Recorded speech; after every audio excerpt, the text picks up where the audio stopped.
Eu quero partilhar com vocês hoje o texto que está em Marcos capítulo 14, versos de 1 a 9. Peço que você abra sua Bíblia, por favor, nesse texto. Marcos 14.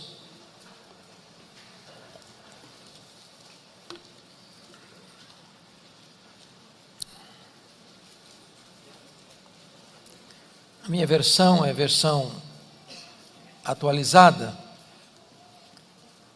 E se não for a mesma sua, me acompanhe, por gentileza, em silêncio nesta leitura. Está escrito: dali a 2 dias era Páscoa e a festa dos pães asmos. E os principais sacerdotes e os escribas procuravam como prenderiam Jesus à traição e o matariam. Pois diziam: não durante a festa, para que não haja tumulto entre o povo. Estando Jesus em Betânia, reclinado à mesa, em casa de Simão o leproso, veio uma mulher trazendo um vaso de alabastro com um preciosíssimo perfume de nardo puro. E quebrando o alabastro, derramou o bálsamo sobre a cabeça de Jesus. Indignaram-se alguns entre si e diziam: para que esse desperdício de bálsamo? Porque este perfume poderia ser vendido por mais de 300 denários e dar-se aos pobres. E murmuravam contra ela. Mas Jesus disse: deixai-a, por que a molestais? Ela praticou boa ação para comigo, porque os pobres sempre os tendes convosco, mas a mim, porque os pobres sempre os tendes convosco, e quando quiserdes podeis fazer-lhes bem, mas a mim nem sempre me tendes. Ela fez o que pôde. Ela antecipou-se a ungir-me para a sepultura. Em verdade vos digo, onde for pregado em todo o mundo o Evangelho, será também contado o que ela fez, para a memória sua. Amém. Meus irmãos, o contexto desta passagem está meridianamente claro. Trata-se de 2 dias antes da Páscoa. A Páscoa era a maior festa de Israel. A Páscoa era a alegria dos judeus e o terror dos romanos. Isso porque na Páscoa a população de Jerusalém quintuplicava e os romanos tinham preocupação com motins e rebeliões. Tanto é fato que na festa da Páscoa todo o aparato militar do governo de Roma estabelecido em Israel, que ficava em Cesareia Marítima, se transferia para Jerusalém. Até mesmo o tetrarca da Galileia, Herodes Antipas, mudava o seu gabinete com todo o seu aparato para Jerusalém na festa da Páscoa. Diz a Bíblia que 2 dias antes, os principais sacerdotes e os escribas, mancomunados, conluiados, tramaram a prisão de Jesus, a traição, para matá-lo depois da festa, quando o povo já tivesse ido embora, longe dos holofotes. Mas, curiosamente, Mateus 26, texto paralelo deste, é Jesus quem diz para os seus discípulos, 2 dias antes da Páscoa, que ele estava para ser entregue nas mãos dos principais sacerdotes e escribas, para ser crucificado, para ressuscitar ao 3º dia. E aí você conclui que quando os homens poderosos orquestram, maquinam e pensam que estão no controle da situação, eles estão apenas cumprindo uma agenda já estabelecida por Deus. É o trono de Deus que governa, é a vontade soberana de Deus que prevalece. Mas é curioso que enquanto os principais sacerdotes e escribas, ou seja, a liderança maior da religião judaica, tramava a prisão e a morte de Jesus, bem perto dali, 10 quilômetros, na aldeia de Betânia, uma família preparava uma festa para Jesus, um banquete para Jesus. E isso é muito curioso, porque Jesus ainda hoje desperta sentimentos tão diversos, tão diferentes. Ele é amado por uns e odiado por outros. Ele é adorado por uns e rejeitado por outros. Ele é recebido por uns e abandonado por outros. Ainda hoje Jesus é amado. E uma razão disso é que você e eu estamos aqui. Nós viemos aqui porque amamos a Jesus. Nós viemos aqui porque queremos adorar a Jesus. Mas ainda hoje Jesus é odiado. Muito odiado. E por que as pessoas odeiam Jesus hoje? É porque ele está vivo. Se ele estivesse morto, ele não seria mais odiado. Quem odeia hoje os faraós do Egito? Quem odeia hoje os Césares de Roma? Mas porque Jesus está vivo, ele é odiado por tantos, mas bendito seja Deus, é amado por todos nós. Esse jantar que prepararam para Jesus em Betânia, aconteceu na casa de um homem chamado Simão. A Bíblia não fala do sobrenome dele ou da família dele, mas adjetiva-o, dando-lhe um epíteto, dando-lhe uma marca. Simão, o leproso. A pergunta que vale a pena fazer agora é: esse homem ainda era leproso? E a resposta inequívoca é que não, ele não podia ser leproso. Porque se fosse leproso, ele não podia ficar na sua casa, muito menos receber alguém na sua casa. Mas se esse homem não era mais leproso, por que o evangelista não relata que o jantar aconteceu na casa de Simão, o ex-leproso, mas na casa de Simão, o leproso? Certamente para nos alertar sobre um grande perigo ainda hoje, o perigo de rotular as pessoas, o perigo de carimbar gente, o perigo de colocar uma tatuagem existencial nas pessoas, porque rótulos ficam, mesmo quando eles não são mais necessários. O doente está curado, o viciado está lúcido, o perdido foi encontrado, o pecador foi salvo. Então, não rotule gente, não carimbe gente. Mas também é curioso que nesse jantar é uma mulher que se destaca. Esse texto é tão importante que ele é repetido nos 4 evangelhos: Mateus 26, Lucas 22, Marcos 14 e João 12. Nos chamados evangelhos sinóticos, Mateus, Marcos e Lucas, essa mulher é incógnita. Nós não sabemos quem é ela, o nome dela não aparece. Entretanto, em João capítulo 12, o nome dessa mulher é Maria. É Maria, irmã de Marta e Lázaro. E esta mulher tem uma das mais lindas biografias da Bíblia, porque ela só aparece 3 vezes nos evangelhos. E nas 3 vezes que ela aparece no evangelho, ela está aos pés de Jesus. A primeira feita é em Lucas 10. Ela está aos pés de Jesus para aprender. Marta, preocupada com os afazeres da casa, corria de um lado para o outro, e até censurou Jesus, pelo fato de permitir que ela ficasse sentada aos pés dele, enquanto Marta corria para lá e para cá. E Jesus disse: Marta, Marta, andas inquietas, ansiosa, por muitas coisas. Só uma coisa é necessário. Maria escolheu a boa parte e esta não lhe será tirada. O melhor lugar para você se assentar, para aprender, a maior e melhor academia do mundo, é aos pés do Senhor Jesus. Aí está a fonte do verdadeiro saber, do verdadeiro conhecimento. A segunda vez que essa mulher aparece na Bíblia, é lá em João 11. E novamente ela está aos pés de Jesus para chorar a dor do luto, as angústias da alma, os gemidos do coração, a dor da saudade, porque seu irmão estava morto e sepultado há 4 dias. E eu posso lhes garantir que o lugar mais importante para você encontrar refrigério, conforto, consolo para a sua vida é assentar-se aos pés do Senhor Jesus.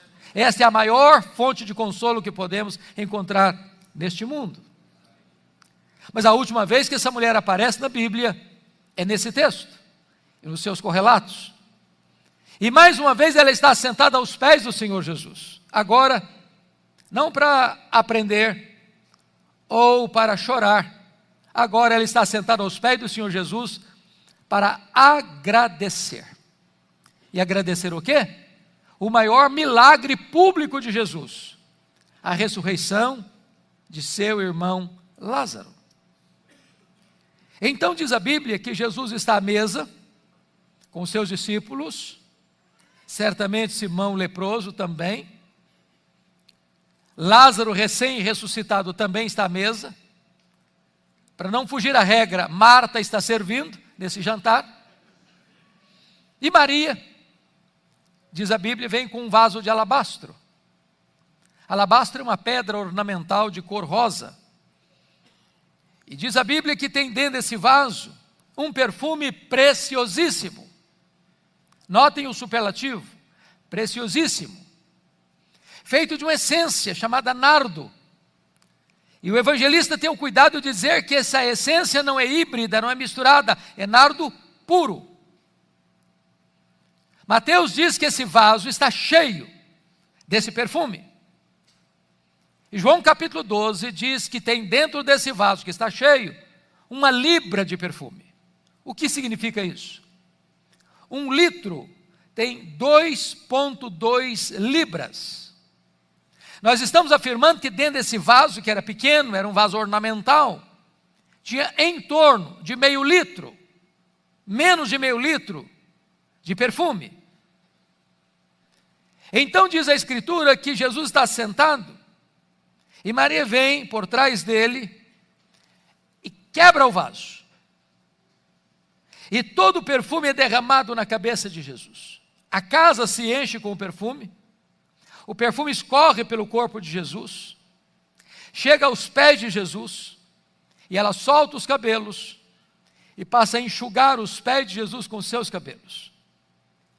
Quando os discípulos, liderados por Judas Iscariotes, nesse quesito, veem a cena, eles ficaram irritados, eles se indignaram, e disseram: isso é um desperdício. Esse perfume poderia ser vendido por mais de 300 denários e dar-se aos pobres. E murmuraram contra ela. Mas Jesus saiu em defesa dela e disse: deixai-a. Por que a molestais? Ela praticou boa ação para comigo. Os pobres sempre os tendes convosco, e podeis fazer-lhes bem, quando quiserdes, mas a mim nem sempre me tendes. Ela fez o que pôde. Ela antecipou-se a ungir-me para a sepultura. E em verdade vos digo, em todo o mundo, onde for pregado o Evangelho, será contado o que ela fez, para a memória sua. Eu gostaria então de tirar desta narrativa bíblica 8 lições para o nosso enlevo nesta noite. Se você tem papel e caneta, tem o hábito de anotar, fique à vontade. Se você tem o hábito de anotar no telefone, fique à vontade. Se você não tem nenhum dos dois, então fique antenado com a sua memória, porque eu já aprendi há muito tempo que o papel mais amarelo e a tinta mais fraca é mais fiel do que a memória mais prodigiosa. Quais são as lições que nós podemos aprender com Maria? Primeiro, confira comigo o versículo 8, parte A. Ela fez o que pôde. Você pode repetir comigo? Ela fez o que pôde. Sempre que eu leio isto, eu pergunto a mim mesmo: meu Deus, e eu? Estou fazendo para Jesus o que eu posso? Tudo o que eu posso? Porque às vezes nós fazemos, mas fazemos relaxadamente. Às vezes nós fazemos, mas não fazemos tudo o que podemos. Às vezes nós fazemos, mas não fazemos com a motivação certa. Maria fez o que pôde. Me permita ilustrar isso. No dia 23 de setembro de 1723, na Alemanha, começa um movimento de oração liderado por Ludwig van Zinzendorf, que ficou conhecido como o movimento dos moravianos. E eles começaram ali uma reunião de oração que durou literalmente 100 anos. 100 anos, ininterruptamente. Produzindo um movimento de avivamento e expansão missionária. Os moravianos eram muito pobres naquele tempo. mas cada 19 moravianos sustentavam um missionário fora da Alemanha.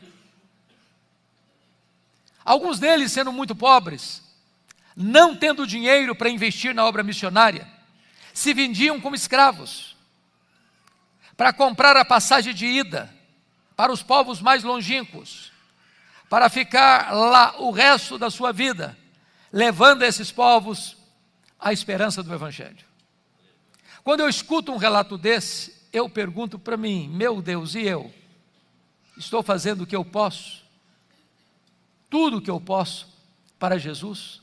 Maria fez o que pôde. Segunda lição que eu aprendo com Maria. Veja comigo o verso de número 3.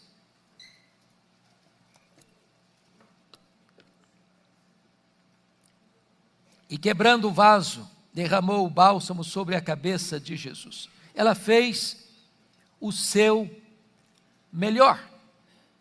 Vamos entender isso aqui, irmãos.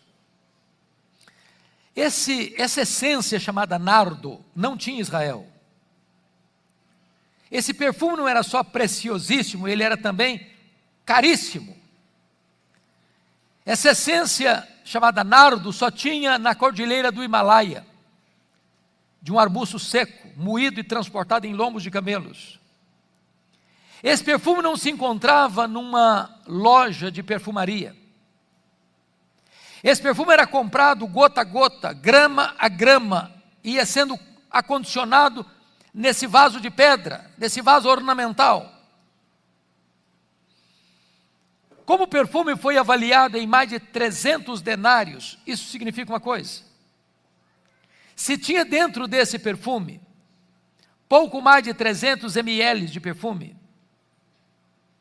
eu estou dizendo para você que cada ml do perfume custava um denário. Um denário era o pagamento de um trabalhador durante um dia todo. Então você imagina alguém trabalhar o dia inteirinho para no final do dia comprar uma gota, 1 grama, 1 ml de perfume.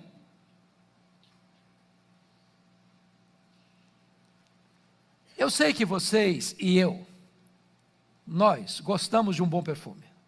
Às vezes a gente faz uma loucura de comprar um perfume caro. E quando você compra um perfume caro, como é que você usa? É apenas um pouquinho, não? Num dia especial. Um pouquinho na orelha, na outra orelha, um pouquinho aqui, um pouquinho aqui. E você diz para você mesmo, esse perfume tem que durar pelo menos 1 ano. Agora vejam vocês, que Maria não chega e abre o vaso. Ela chega e quebra o vaso. Por que ela quebra o vaso e não abre o vaso? Porque ela está dizendo, tudo que eu tenho, e o melhor do que eu tenho, eu quero colocar tudo a serviço de Jesus. Eu quero fazer para Ele o meu melhor. Há momentos que eu fico a pensar que aqueles que não conhecem a Deus como nós temos a bênção de conhecer, são mais zelosos em servir aos seus deuses do que nós o somos em servir ao Deus da nossa vida. Eu estava pregando em Porto, lá em Portugal, há poucos anos, e fui fazer uma visita a Coimbra. E na medida que nós viajávamos, eu vi uma caravana grande, a pé, andando pelo asfalto. E eu, curioso, perguntei, o que essas pessoas estão fazendo? Aonde elas estão indo? Me responderam, elas estão indo a Fátima, pagar promessas.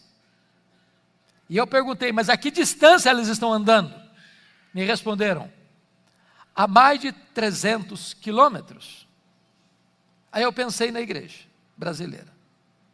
Falei, meu Deus, às vezes o crente mora na rua da igreja, no bairro da igreja. Se chover um pouquinho, não vai. Se tiver também muito quente, não vai. Se tiver Corinthians e Palmeiras, ele também não vai. Se tiver Fórmula 1, ele dá um jeito de não ir também. Ele arranja uma desculpa. Às vezes aqueles que não conhecem a Deus como nós conhecemos, são mais zelosos em servir aos seus deuses, que nós somos em servir ao Deus da nossa vida. Maria fez o seu melhor. Mas em terceiro lugar, ainda à luz do versículo 3, Maria fez sacrificialmente. Irmãos, esse texto é incompreensível para nós, na nossa cultura. Nem você nem eu fazemos isso, e eu acho que nem você nem eu jamais conhecemos alguém que fez isso. Eu estou falando que essa mulher gastou 1 ano de economia, 1 ano, para comprar um frasco de perfume. Quem é a pessoa que em sã consciência hoje trabalha 1 ano para comprar um frasco de perfume? Para você entender esse texto, você tem que entendê-lo dentro da cultura judaica. Quando a menina fazia a transição de menina para moça, que é tão rápido, ela já começava a usar as suas economias para comprar esse perfume, gota a gota, grama a grama, e acondicionando nesse vaso de pedra para o dia mais sonhado, esperado, desejado da sua vida, o dia do seu casamento, o dia das suas núpcias. Maria não deu a sobra, Maria não deu o resto, Maria não deu o que não servia para ela, ou que não tinha importância para ela, ela deu sacrificialmente, generosamente. Eu pergunto a você nesta noite, o que é que você tem feito para Jesus que possa receber o selo de sacrificial?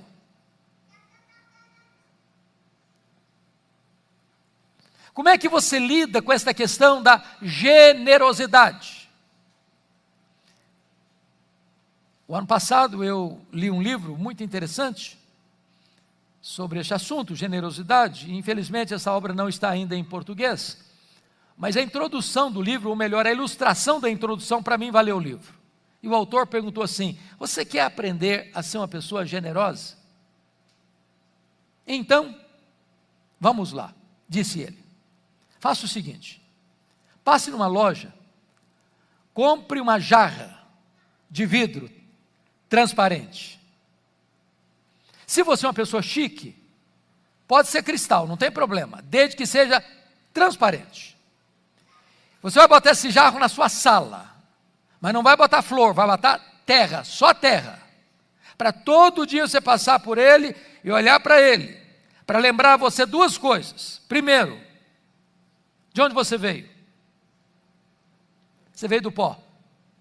Segundo, para onde você vai? Você vai voltar para o pó. Do pó que você veio, você trouxe quanto? Nada. Para o pó que você vai levar quanto? Nada. Então, se você não trouxe nada e não vai levar nada, você não é dono de nada. Você é apenas mordomo do dono. Agora, o dono é generoso. E o que se requer do mordomo é que ele seja encontrado fiel. E a única maneira de você ser fiel, administrando o que é do dono, que é generoso, é sendo generoso com o que é do dono. Sabe por que você e eu temos dificuldade de sermos generosos? Porque nós temos a síndrome de dono. É meu. Se é meu, é para mim. Igual Salomão lá em Eclesiastes, capítulo 2, construir casas para mim, pomares para mim, jardins para mim, açudes para mim, tudo para mim. Quando você entende que você está administrando o que não é seu, que foi confiado a você, e que o dono daquilo que está na sua mão é generoso, você não vai ter dificuldade de ser generoso com o que é do dono, porque ele é generoso. Me permita ilustrar isso de uma maneira mais simples. Eu estava pregando em João Pessoa, no congresso da Juvep, e o pastor Sérgio me contou uma história que eu conhecia em parte, que eu achei muito curiosa. Aconteceu na cidade do interior da Paraíba, chamada Itaporanga, numa igreja batista missionária de Itaporanga. Aquela igreja tinha um programa de rádio, que alcançava 40 mil pessoas na cidade e no entorno da cidade. E veio a seca. as lavouras não produziram o que se esperava, as ofertas diminuíram, e o pastor da igreja não conseguiu pagar o programa, estava inadimplente 3 meses. Quando ele recebe um ultimato da emissora, ou paga até a próxima semana, ou nós vamos tirar o programa do ar. E o pastor da Igreja Batista Missionária, no domingo à noite, chega para a igreja e faz um desafio para a igreja. Meus irmãos, o programa não pode sair do ar. É o único programa evangélico da região. São 40 mil pessoas. Nós vamos fazer uma oferta sacrificial, nós vamos levantar uma oferta sacrificial, porque o programa não pode sair do ar. Estava lá na igreja, um casal, o senhor Tota e a dona Lourdes. Eles moravam a 6 quilômetros da igreja, e eles iam a pé. Eles eram meeiros. Essa palavra, quem vive na cidade às vezes não está acostumado com ela. Meeiro é um cidadão que trabalha na propriedade de uma outra pessoa, planta, colhe, e depois que ele colhe, ele fica só com a metade. A outra metade vai para o dono da terra. Então, retornando para casa, a dona Lourdes e o senhor Tota, eles foram conversando na estrada. A Lourdes disse: "Ô Tota, você viu o apelo do pastor? Nós temos que ajudar." Tota disse: "Mas Lourdes, lá em casa não tem dinheiro, não tem um centavo lá em casa." "Não, mas nós temos que ajudar." "Mas não dá como, Lourdes, não tem dinheiro." "Não, mas você viu que o apelo do pastor é para fazer uma oferta sacrificial." "Pois é, mas não tem dinheiro." Notinha de rodapé: as mulheres são mais generosas do que os homens.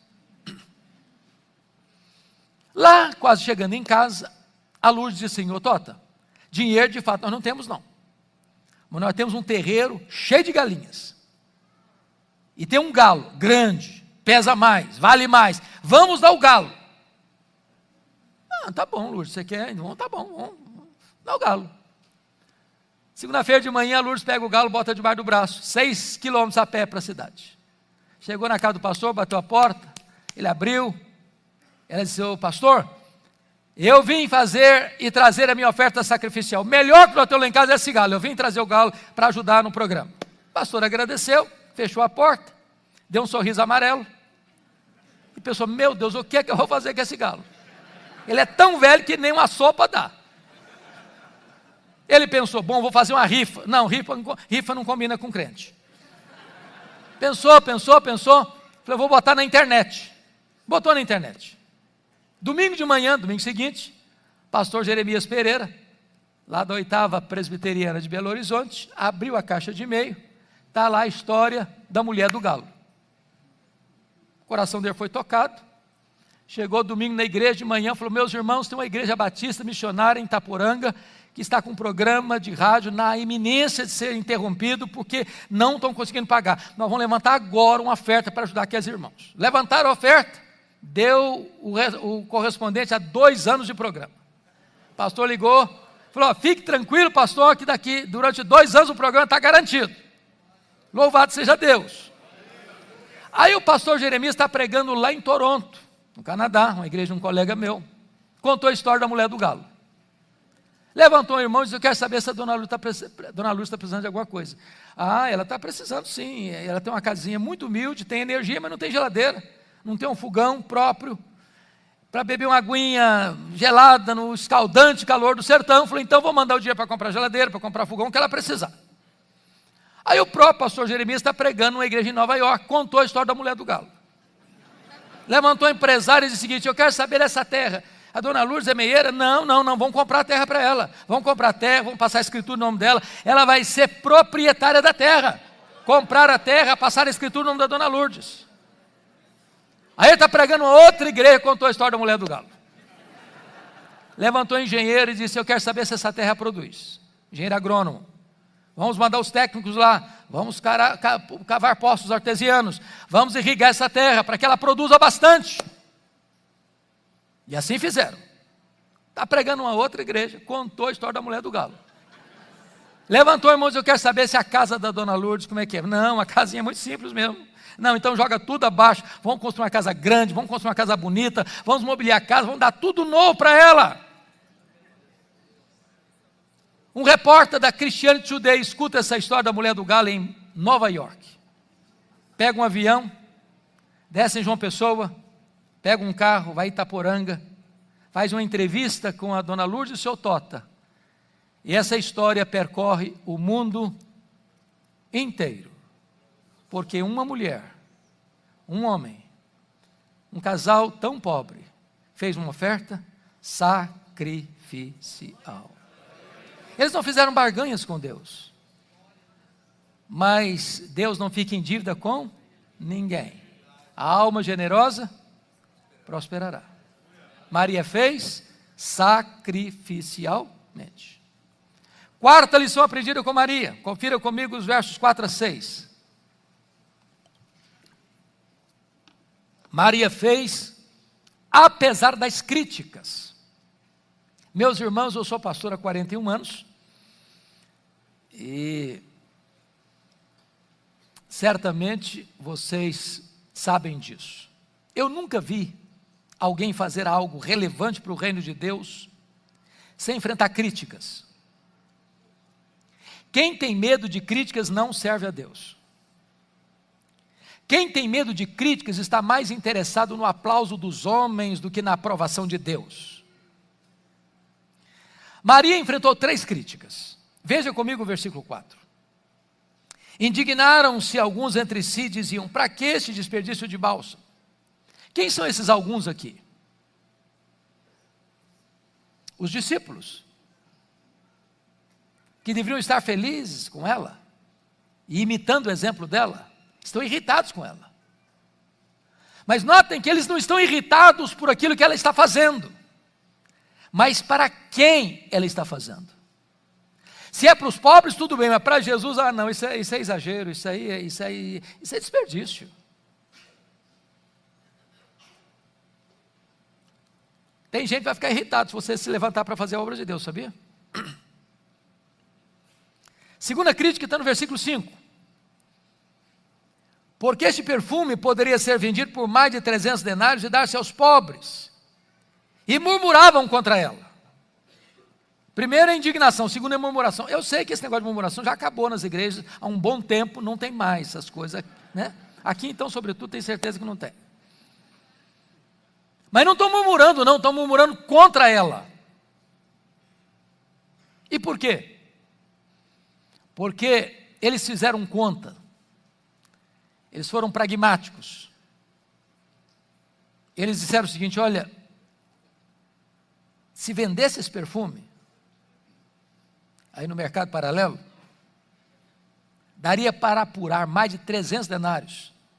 Ia dar para dar muita cesta básica, Bolsa Família, ia resolver o problema de muita gente. Agora preste atenção nesse dado. Se você lê João 12, quem está liderando o grupo com essa questão de cálculo matemático de mais de 300 denários é Judas Iscariotes, que era o tesoureiro do grupo. O discurso de ajudar pobre aqui é um discurso filantropo hipócrita. Aliás, na maioria das vezes, as pessoas que ficam falando em ajudar pobre, é discurso apenas político, populista. É nessa conjuntura que a Escritura diz que Judas era ladrão. Quem estava interessado era nessa grana, para embolsá-la. Mas foi dessa cerimônia aqui, desse jantar aqui, que Judas sai nas caladas da noite para ir a Jerusalém vender Jesus por 30 moedas de prata. Eles estão murmurando contra ela. Mas vejam comigo no versículo 6. Primeiro é indignação, segundo é murmuração, terceiro é molestação. Jesus diz: deixai-a, por que a molestais? Molestar hoje é crime, da cadeia. Se Jesus não saísse em defesa de Maria, parecia que eles iriam engolir Maria viva.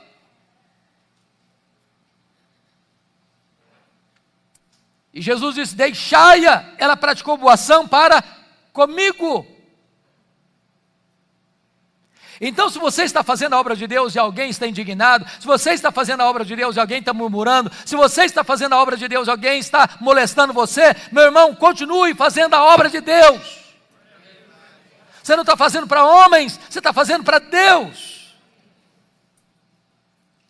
Em outras palavras, não seja um crente hipersensível.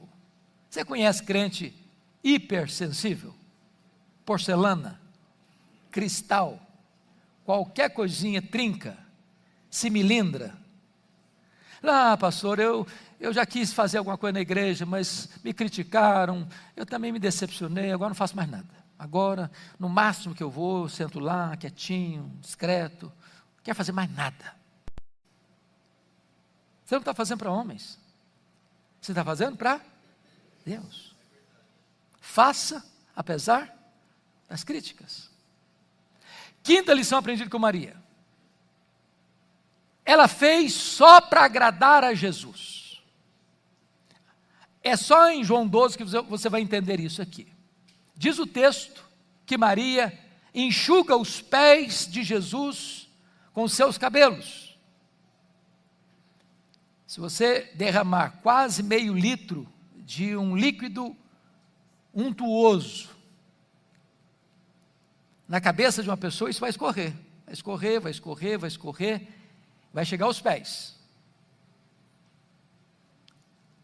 O que significa Maria ter enxugado os pés de Jesus com seus cabelos? Na cultura brasileira, significa nada, é apenas um gesto de humildade. Mas na cultura judaica, isso era um escândalo. Uma mulher não soltava os cabelos em lugar aberto, público. Isso era a mesma coisa de deixar a reputação dessa mulher em xeque, em dúvida. Mas então por que Maria fez isso? Ela fez isso, meus irmãos, porque quem ama Jesus, quem tem gratidão transbordando no coração a Jesus, não consegue ficar dentro de cercas, de limites engessados. Acaba extrapolando. Nós, às vezes, temos muitas preocupações de desagradar um, desagradar outro. E, às vezes, até na hora do culto. Quanta gente que, às vezes, perde até a espontaneidade da adoração. Porque ele pensa, se eu levantar a mão, se eu fizer uma coisa, se eu fizer outra coisa, se eu chorar, alguém vai falar isso, vai falar aquilo. Se eu não fizer, alguém vai falar também. Aí você fica preocupado em agradar fulano, agradar ciclano, agradar Beltrano, e você acaba desagradando a Jesus. Às vezes eu penso, não, se eu fizer isso, o fulano vai ficar desagradado. Se eu desagradar o fulano, vai dar problema. Se eu desagradar o ciclano, também vai ter problema. E a pessoa fica cheia de dedos. Eu não estou dizendo que você tem liberdade para desagradar ninguém, mas o que tem que ser vetor na sua vida é agradar só ao Senhor Jesus. Maria não ficou preocupada com o que Mateus ia falar, o que João ia falar, o que Judas ia falar, ou o que Filipe ia falar. Ela só tinha uma preocupação: eu quero é agradecer a Jesus, é agradar a Jesus, é mostrar o meu amor e a minha gratidão a Jesus. Sexta lição aprendida com Maria. Ela fez a pessoa certa. Confira aí comigo, por favor, versículos 6 e 7.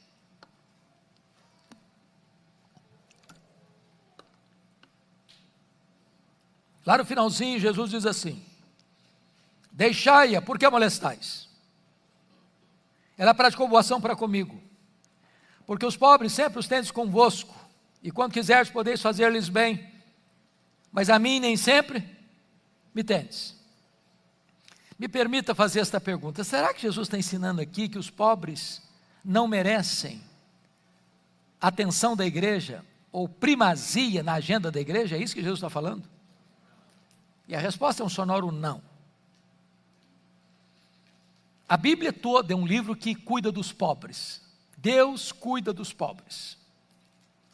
Você vai encontrar isso na lei, você vai encontrar isso nos livros proféticos, você vai encontrar isso nos livros poéticos, você vai encontrar isso no ministério de Jesus, você vai encontrar isso nas cartas de Paulo, nas cartas gerais, você vai encontrar isso na Bíblia toda. Deus tem uma atenção de cuidado com os pobres. Para mim, um dos textos mais incríveis da Bíblia é Mateus 25, 31 a 46. É a cena do juízo final. Quando Jesus vem em majestade e glória, se assenta no trono para julgar as nações. E aqueles que ele vai condenar à condenação eterna, ele vai dizer: estive com fome e não me deste comer. Eu estive com sede e não me deste beber. Eu estive nu e não me vestiste. Eu estive doente e não fostes ver-me. Eu estive forasteiro e não me abrigaste. Todas as situações retratam pessoas necessitadas, carentes, desamparadas.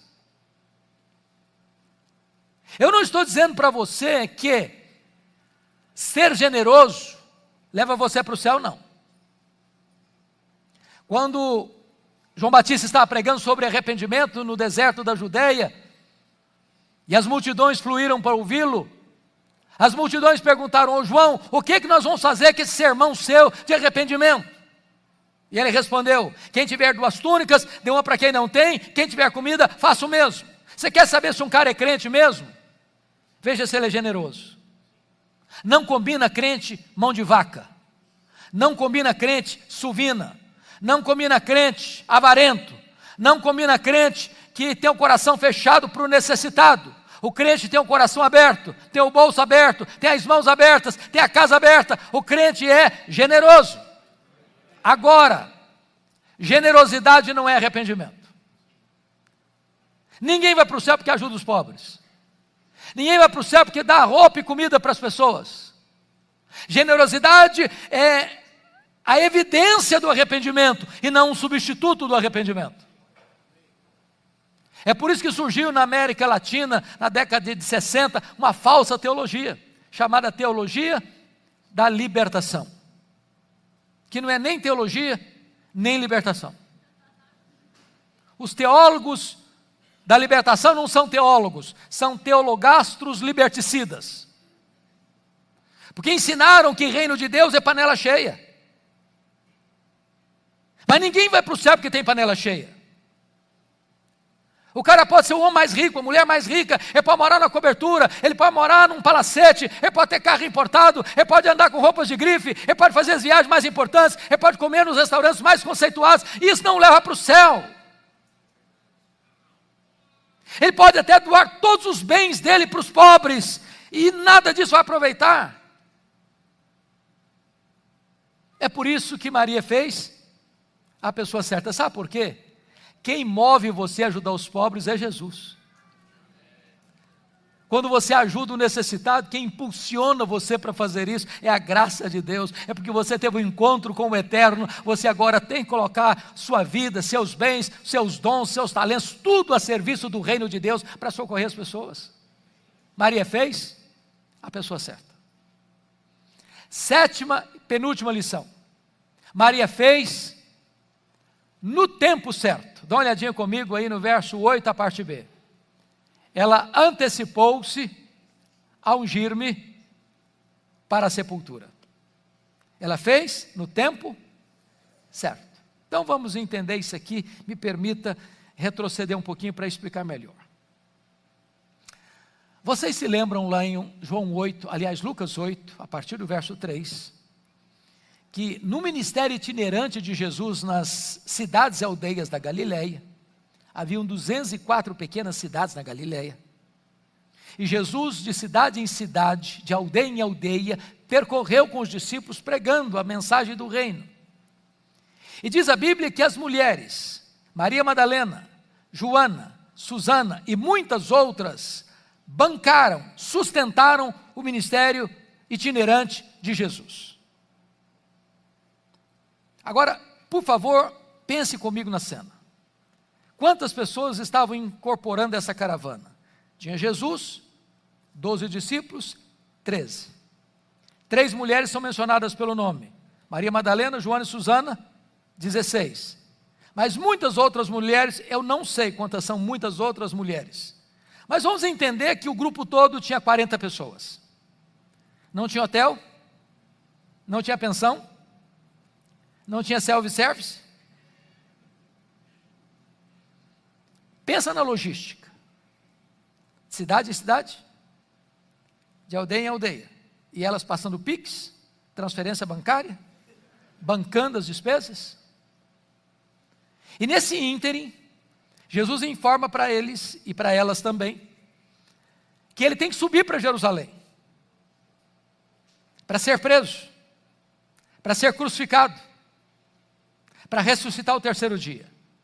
Essas mulheres da Galileia não se acovardam, sobem com ele, sabendo o que haveria de acontecer. Quando Jesus foi crucificado, consta o texto bíblico que só João está lá. Os outros se acovardaram e fugiram. Essas mulheres estão lá. Essas mulheres. Quando Jesus foi sepultado, lá em Lucas 23, 54 e 55, não consta nem que João estivesse presente no sepultamento de Jesus. Mas consta que estas mulheres estavam lá, vendo onde e como Jesus foi sepultado. Repete comigo: onde e como Jesus foi sepultado. Bom, então eu estou caminhando para um raciocínio para vocês entenderem a lógica que eu vou querer aplicar aqui. Que horas Jesus morreu na sexta-feira? Que horas? 3 horas da tarde, hora nona. Que horas ele foi sepultado? A Bíblia não diz, mas necessariamente antes do sábado. Quando é que começava o sábado? 6 da tarde da sexta-feira. Então eu estou falando que entre a morte e o sepultamento, nós temos quanto tempo? Apenas 3 horas. O que tem que acontecer nessas 3 horas? Morreu. Ninguém tira o corpo da cruz, não. Não pode tirar. Não tem autorização para tirar. O governador tem que dar uma ordem por escrito. Bom, mas também não dá para ir qualquer um lá falar com o governador que ele nem vai receber. Então tem que achar alguém com trânsito. Quem que encontraram? José de Arimateia. Aí ele chega lá no governador Pôncio Pilatos, estava lá na Torre da Antônia, dentro dos muros da cidade. A crucificação foi fora dos muros. Chega lá: olha, governador, eu vim aqui pedir permissão para tirar o corpo de Jesus da cruz. Ele morreu. Não morreu não. E demora muito tempo. Tem gente que passa mais de um dia aí na cruz. Não deu prazo. Já tem 3 horas, não morreu não. Morreu, sim, senhor. Mas não morreu. Morreu sim, mas não morreu, não deu prazo. Eu só acredito se o centurião que liderou os soldados na crucificação vier aqui me falar. Não tinha telefone celular, teve que ir lá onde estava o camarada, achar o cidadão no meio daquela muvuca toda, trazê-lo cá no governador. Morreu, sim, senhor. Morreu. O governador precisa fazer um documento, tem que voltar lá, tem que tirar o corpo, tem que lavar o corpo, tem que ir lá no mercado comprar perfume, tem que comprar lençóis, tem que envolver o corpo nos lençóis, tem que tirar o corpo, levar lá para o túmulo. A porta está fechada, esse túmulo nunca foi usado. Tem que abrir a porta, que é de pedra, pesadíssima. Aí tem que botar o corpo lá dentro, tem que tirar agora todo mundo e tem que botar a pedra no lugar. Qual a conclusão vocês estão chegando comigo? É pouco tempo para tudo isto. Agora repete comigo: as mulheres estavam lá vendo onde e como Jesus foi sepultado. Por que as mulheres, logo que acabou o sábado, que horas que acaba o sábado? 6 da tarde do sábado. Elas correm para o mercado para comprar o quê? Perfume. Mas por que comprar perfume se já tinha sido usado? Não está na Bíblia, é a conclusão que tenho à luz do contexto. Espero ser fiel nessa interpretação. Por que as mulheres foram comprar perfume, pensando que alguém ia rolar pedra para elas, e eram lá dentro do túmulo, depois de um dia que Jesus já estava sepultado, para aplicar aromas, perfumes no seu corpo? Minha conclusão: mulher não gosta de nada mal feito. Elas olharam e disseram: olha, está mal feito esse serviço. Está mal feito. Nós vamos voltar e fazer direito. Quando elas estão indo, pensando quem vai rolar pedra, uma surpresa: a pedra está rolada. Elas olham, a porta do túmulo está aberta, é cavada em rocha. Elas entram, o túmulo está vazio. Elas saem, tem um anjo. E pergunta para eles: o que vocês vieram fazer aqui, procurar entre os mortos aquele que está vivo? Ele não está mais aqui não, ele ressuscitou. Mas sabe o que o anjo está falando para essas mulheres? Olha, vocês fizeram muita coisa para Jesus, mas uma coisa vocês não fizeram. Ele não precisa mais desse perfume. Ele ressuscitou. Ele está vivo. Vocês fizeram muita coisa, mas uma coisa vocês não fizeram. Vocês não anteciparam a ungir o corpo dele para a sepultura. Só Maria fez isso. Há coisas que, se você não fizer hoje, nunca mais você vai ter chance de fazer. Faça no tempo certo. Me permita ilustrar isso. Há uma coisa que me impressiona muito na cultura brasileira, que são os nossos funerais. Diferente, às vezes, do mundo, né? Mas o que é que me impressiona nos nossos funerais? Primeiro, defunto recebe mais elogio do que gente viva. Eu fico impressionado com isso. É uma rasgação de seda em cima do caixão que não tem mais fim. A pergunta é: será que essa pessoa, quando viva, escutou algum desses elogios? Porque você elogiar um defunto não vai alegrá-lo. Ele não vai se levantar para dar um abraço em você. E se levantar, você corre. Então não espera a pessoa morrer para elogiar, não. Tem algumas pessoas: não, pastor, esse negócio de elogiar é furada, isso leva a pessoa a ficar vaidosa. A Bíblia não ensina isso não. O que a Bíblia proíbe é a hipocrisia. Mas um elogio certo, na hora certa, é um bálsamo, é um refrigério. A segunda coisa que me choca nos nossos funerais é que defunto recebe mais flores do que gente viva. Dá para entender isso? Ô, gente, eu fui num funeral em Vitória, eu contei 86 coroas de flores. Contrataram um grande caminhão só para levar as flores, um caminhãozinho bem pequenininho para levar o defunto. E eu fiquei do lado olhando, de butuca, pensando: meu Deus, para que tanta flor para o defunto? Ele não consegue cheirar um botão de rosa a mais. Agora, sabe por que os defuntos recebem mais flores do que os vivos? É porque a voz do remorso é mais forte do que a voz da gratidão. Mande flores enquanto a pessoa está viva. Agora, me falaram por aí que os homens da Igreja Batista Central de Santo André são muito românticos. Que não deixam passar em brancas nuvens jamais o aniversário da esposa. Aniversário de casamento, todos são celebrados. Mas vai que tem algum desatento no meio. É verdade.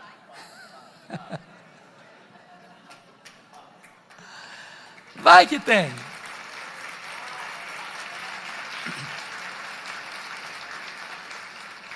Então me permita dizer para você, minha irmã, que talvez ficou esquecida aí, que nunca ganhou um buquê de flores do marido. Se você for na frente, e por ir na frente eu estou dizendo morrer primeiro, você vai ganhar uma coroa de flores, grande. E o cara nem vai pedir desconto na floricultura. Faça no tempo certo. Última mensagem, a oitava lição que aprendemos com Maria, é que Maria fez com reflexos para a eternidade. Olha comigo o versículo 9. Jesus diz assim: em verdade vos digo, em todo o mundo, onde for pregado o evangelho, será contado o que ela fez para a memória sua. Isso me impressiona. Porque esse fato ocorreu dentro de uma casa pequena, de uma vila pequena, há 2000 anos. E essa história tem sido contada dos eirados do mundo nos ouvidos da história. E essa profecia de Jesus, hoje, 29 de janeiro de 2023 se cumpre mais uma vez no templo da Igreja Batista de Santo André, São Paulo, Brasil. A grande pergunta hoje é o que é que você e eu estamos fazendo hoje que vai impactar as futuras gerações, que vai reverberar nos ouvidos da história. Eu não sei se você se preocupa com isso, eu às vezes penso isso, conversando com os meus botões. Meu Deus, se Jesus não voltar antes, daqui a 50 anos, será que a minha vida vai impactar ainda alguma pessoa? Nós vivemos numa geração hedonista, narcisista, que olha para o umbigo, preocupada só com ela mesma. Nós não estamos investindo nas futuras gerações. E eu quero terminar essa meditação com vocês, trazendo à memória duas ilustrações, uma tirada da Bíblia, outra da missiologia. A da Bíblia, uma mensagem negativa, a da missiologia positiva. Primeiramente, vamos ver o exemplo da Bíblia. Eu vou lembrar a vocês de um homem que vocês todos já ouviram falar nele, conhecem tanto, o rei Ezequias, filho de Acás, que começou a governar em Jerusalém com 25 anos, reinou 29 anos, morreu com 54 anos. Ele foi um homem piedoso, ele fez reformas, experimentou um reavivamento em Jerusalém. Mas esse homem, aos 39 anos de idade, enfrenta um gravíssimo problema, aliás, dois problemas. Foi no governo dele que a Síria, em 722, tomou Samaria, as 10 tribos do norte. E agora, esse mesmo poderoso império cerca Jerusalém e ordena a Ezequias a se render, de forma afrontosa, dizendo: olha, Deus nenhum liberta você das minhas mãos. E Ezequias orou, e Deus escalou um anjo, que matou 185 mil soldados assírios ao redor de Jerusalém, e Deus libertou Jerusalém do poder da Síria. Mas esse homem tinha um segundo problema, agora não era militar, agora era um problema de saúde, ele tinha uma úlcera, e ele tinha dinheiro, mas nenhum médico resolveu o problema dele, nenhum remédio. E Deus manda o profeta Isaías à casa dele com a ordem: põe em ordem a tua casa, porque morrerás e não viverás. 39 anos, no auge do seu vigor, da sua saúde, da sua inteligência, do seu governo. Sobrou para ele apenas uma parede, e para a parede ele se voltou, e chorou fervorosamente, e orou abundantemente, e Deus ouviu rapidamente. E o profeta não tinha saído de Jerusalém ainda, quando Deus disse: volta lá, Isaías, e diz a Ezequias, príncipe do meu povo, que eu ouvi a sua oração, eu vi as suas lágrimas, eu o curarei da sua enfermidade, e darei mais 15 anos, e libertarei Jerusalém do poder da Síria. Um grande milagre. Esse milagre reverberou para longe de Israel, chegou lá num novo império que surgiu, o Império Babilônico. E o rei da Babilônia mandou uma comitiva diplomática em Jerusalém com presentes e cartas, homenageando, parabenizando o rei Ezequias. Sabe o que ele fez? Recebeu a comitiva, abriu os seus tesouros, abriu os seus palácios e mostrou quão rico ele era, quão poderoso ele era, quão grande ele era, quão magnífico ele era, e não deu uma palavra sequer de exaltação a Deus. Aquilo foi mal aos olhos do Senhor. Então, Isaías volta ao palácio, da parte de Deus, e disse: você recebeu uma comitiva aí? Ah, sim, recebi, sim, senhor. De onde era? Ah, de muito longe, lá da Babilônia. O que você fez?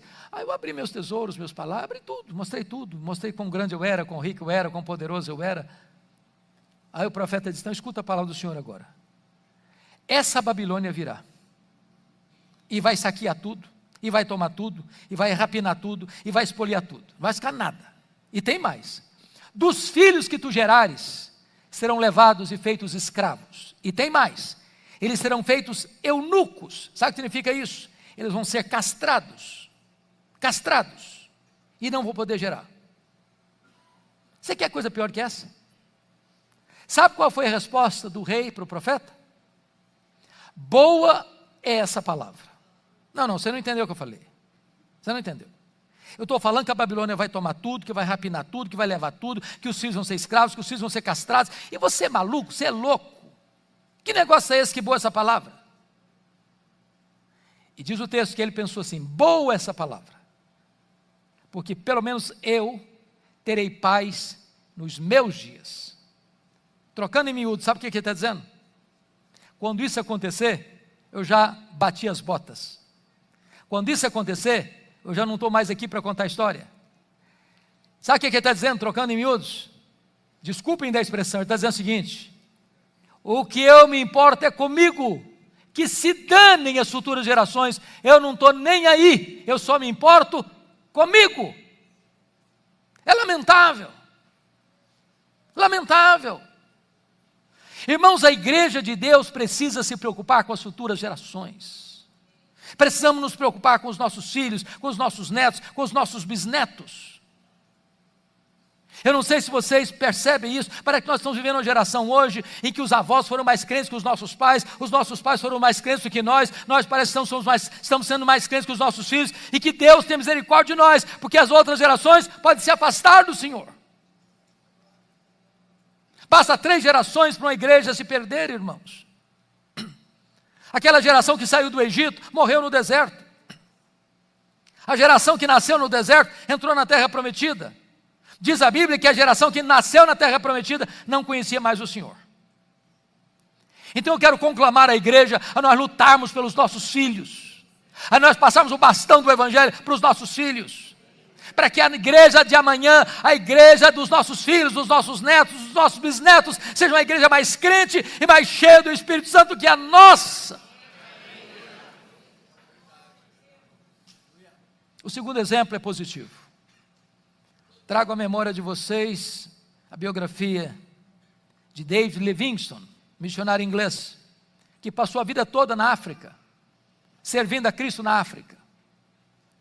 Foi atacado por um leão, ficou com o braço direito imobilizado, continuou na África. Adoeceu na África, morreu na África. Quando ele morreu, os ingleses foram para lá para pegar o corpo dele e levar para a Inglaterra e sepultar na Inglaterra. Os africanos disseram, vocês podem até levar o corpo dele, mas o coração dele vocês não vão levar. Ele amou a África, e o coração dele vai ser enterrado na África. Sabe o que fizeram? Abriram o peito dele, arrancaram o coração dele, e sepultaram o coração dele na África. Quando você vai a Malawi, lá tem uma catedral de chão batido, com a placa de bronze na parede, para a glória de Deus, e em memória.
memória de David Livingstone. O corpo dele foi levado para Londres, foi sepultado na abadia de Westminster, onde estão sepultados os reis e os nobres da Inglaterra. O túmulo mais visitado lá não é dos reis nem dos nobres, é de David Livingstone. E tem uma placa de bronze na parede escrito: para a glória de Deus e em memória de David Livingstone. A minha oração, irmãos, é que você e eu vivamos de tal maneira que isso traga glória para Deus e perpetue o testemunho nosso para as futuras gerações. Que nós possamos imitar essa mulher que vive aos pés de Jesus, fazendo o que pôde, fazendo o seu melhor, fazendo de forma sacrificial, fazendo apesar das críticas, fazendo só para agradar a Jesus, fazendo a pessoa certa, no tempo certo, com reflexos para a eternidade. Que Deus nos ajude. Amém.